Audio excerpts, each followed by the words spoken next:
Did you know that for over 2,000 years, millions of people have believed a major myth about where Jesus died? 4 separate ancient accounts were written by 4 different authors for unique audiences and distinct purposes. Yet, when each writer arrives at the climactic moment of their narration, they all reach for the exact same simple Greek word, topos. It translates simply to a place, a spot, or a specific location. Matthew uses it, Mark uses it, Luke uses it, and John uses it without variation. 4 individual writers using the same word 4 distinct times, never expanding its meaning. This consistency becomes striking when you analyze how these same authors describe other geographical features. Whenever a gospel writer wants to indicate high elevation, they possess a rich vocabulary and deploy it eagerly. Jesus ascends a mountain to deliver his foundational teachings to the gathered crowds. He goes up to a high mountain to pray in solitude away from his followers. He undergoes his glorious transfiguration upon a majestic peak. Even the Mount of Olives explicitly carries its elevated status right within its common name. These ancient historians were never hesitant to detail topographical altitude when it was relevant. Yet, when reaching the single most critical coordinate in human history, they simply describe it as a place. No summit is mentioned, no steep slope is described, and no arduous climb is recorded. But here is where the story takes a truly unexpected turn that changes everything we were taught. Nobody in any of the 4 canonical records ever goes up to Golgotha, they simply go out to it. We have all grown accustomed to traditional classical paintings depicting 3 distant crosses against the sky. We picture them silhouetted on a dramatic barren hill with dark storm clouds gathering overhead. Generations of faithful believers have envisioned this iconic scene in precisely that elevated fashion. That visual narrative took deep root across cultures, for reasons that are certainly worth examining. However, the original textual accounts themselves remain stubbornly and consistently flat. Once you recognize this stark textual reality, a fascinating historical mystery opens up before us. If the Gospel writers were not attempting to emphasize physical elevation, what were they trying to communicate? Because they actually provided 4 very specific physical details about this historical site. When placed alongside modern archaeology, these details reveal a profound historical context. The location of the crucifixion was never intended to serve as mere scenic background or artistic mood. The authors were revealing a precise location because that physical setting carried deep theological weight. Jesus died outside the city walls, near the bustling metropolis, immediately adjacent to a heavily traveled road. He was executed close enough to the ground that a person could easily touch his lips with a short reed. What if everything you thought you knew about this ancient event was actually shaped by an artistic mistake? Together, these 4 clues do not describe a remote hilltop, but a very public and exposed space. To understand why this site was chosen, we must first trace how the tradition of the hill evolved. Luke notes that they arrived at the place commonly designated as cranion, meaning a skull. The other Gospels preserve the original Aramaic term for their readers, Golgotha. When translated into Latin centuries later, cranion became Calvaria, which eventually yielded the word Calvary. Through centuries of translation, a common descriptive noun gradually transformed into a proper geographical name. As Calvary became a fixed point on church maps, visual art began shaping our modern perception of the site. Some early Christian traditions suggested that the physical rock formation itself resembled a human skull.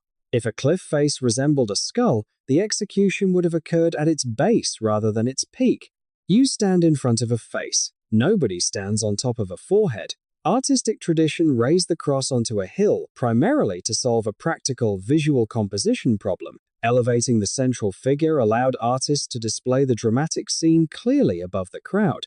Over time, this brilliant artistic choice was mistakenly embraced as factual historical reporting. The single most crucial detail recorded about the execution space is its location outside the city walls.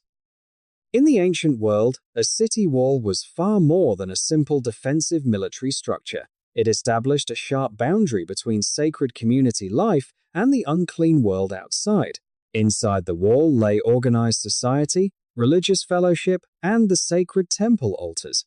Outside lay everything the community rejected: garbage heaps, limestone quarries, tombs, and punishment sites. Both Jewish tradition and Roman administration insisted on keeping public executions strictly outside urban boundaries. For Rome, placing executions outside gates along main thoroughfares ensured maximum public visibility. To anyone living in Jerusalem, the area outside the wall was simply a pragmatic utility zone. It was a place of quarry dust, ancient tombs, discarded waste, and passing travelers.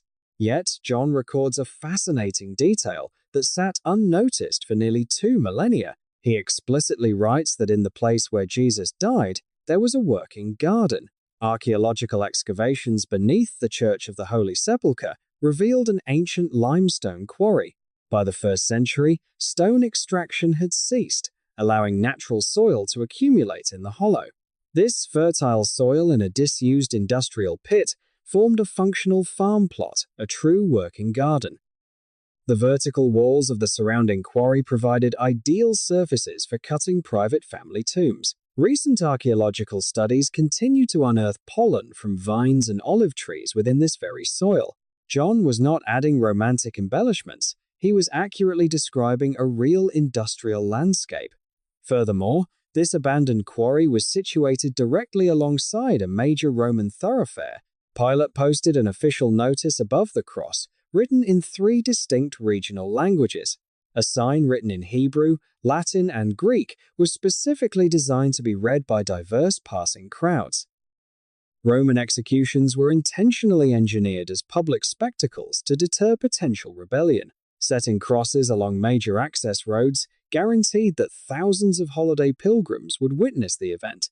Passers-by hurled insults as they walked past, indicating a continuous flow of foot traffic. Imagine families arriving for the Passover festival, encountering this display right beside their path. The historical event occurred in the midst of everyday life, fully integrated into the public square. The detail regarding the short hyssop stalk further confirms the ground-level nature of the scene.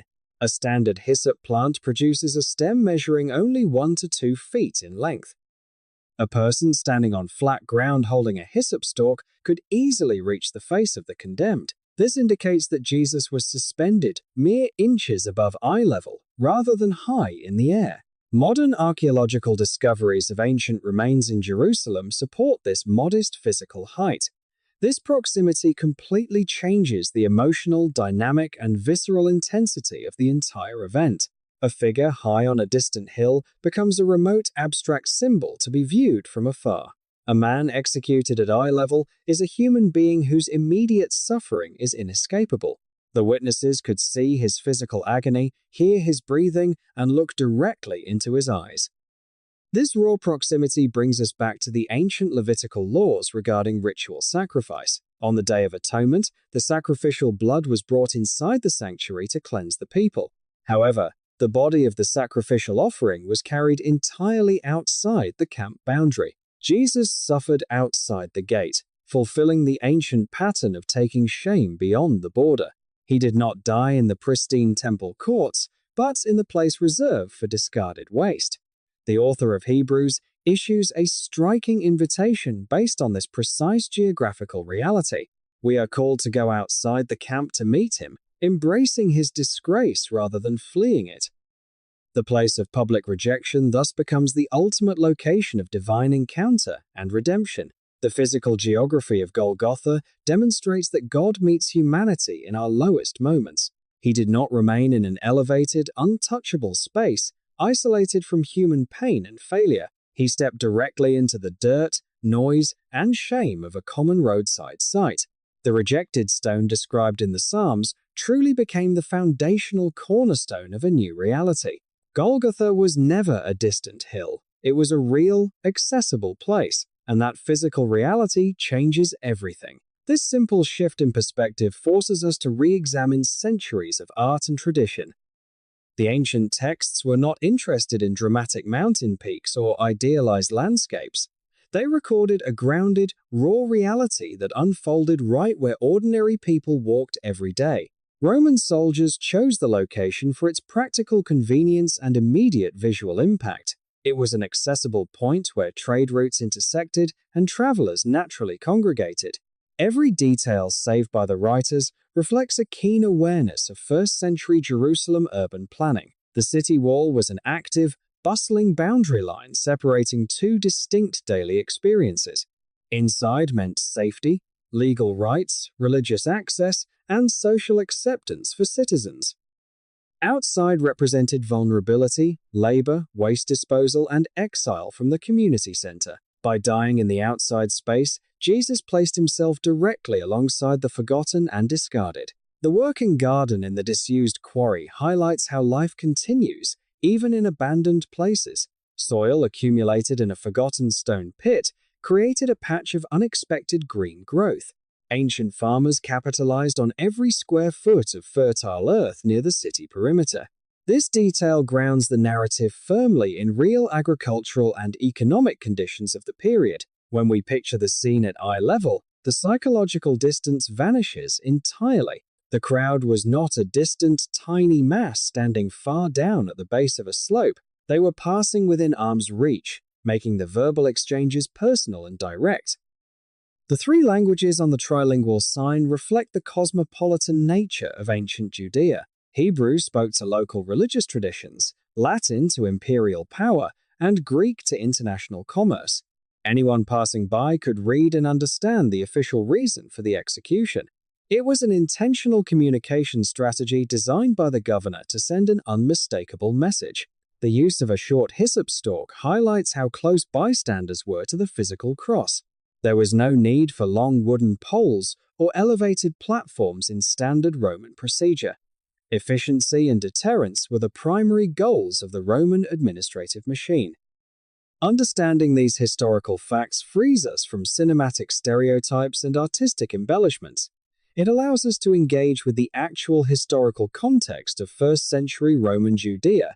Archaeology consistently confirms that the biblical accounts describe a real, physical environment. The abandoned quarry, the nearby road, and the garden plots all match physical evidence. This alignment between text and physical reality provides a compelling picture for modern researchers. It reminds us that historical events happen in real geographical spaces with specific features. The transition from common noun to proper name shows how language evolves over time. Cranian became Calvaria, and Calvaria became Calvary through generations of Latin translation. As language changed, the mental picture associated with the location shifted as well. Artists filled in the visual gaps by creating dramatic imagery that fit their cultural expectations. High hills represented importance and divine majesty in classical European art traditions. Therefore, painting the cross on a high hill felt natural and appropriate to Renaissance masters. Yet, returning to the original Greek text brings us back to the original, humble reality. Topos remains the consistent, unpretentious word chosen by all four Gospel accounts. It invites the reader to focus on the event itself rather than picturesque scenery. The simplicity of the description reinforces the authenticity of the eyewitness reporting. They were not writing dramatic fiction, they were recording significant occurrences in real places. The geography itself carries the message of accessibility and shared human experience. It places the central event of the story right in the midst of ordinary human activity. People were traveling, trading, farming, and carrying out daily tasks right next door. The sacred and the mundane intersected at a common roadside quarry outside Jerusalem.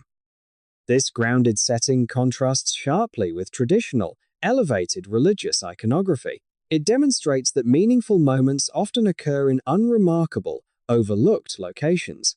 The abandoned quarry-turned-farm plot is a powerful symbol of transformation and renewal. What was discarded by builders became useful ground for growth and new burial tombs. The historical evidence invites us to look past traditional paintings and see the real setting. An eye-level encounter beside a busy road offers a profoundly different perspective on history. It replaces distant abstractions with immediate, personal, and tangible human connection. The ancient gospel writers carefully preserved these exact topographical details for a purpose. They wanted their readers to understand precisely where and how these events took place. By stripping away centuries of accumulated legend, we discover a far richer historical reality. The roadside quarry outside the gate stands as a real historical coordinate on our maps. It proves that the most impactful stories in history unfold right on the ground level of human life. Golgotha was never a distant hill. It was a real, accessible place, and that physical reality changes everything.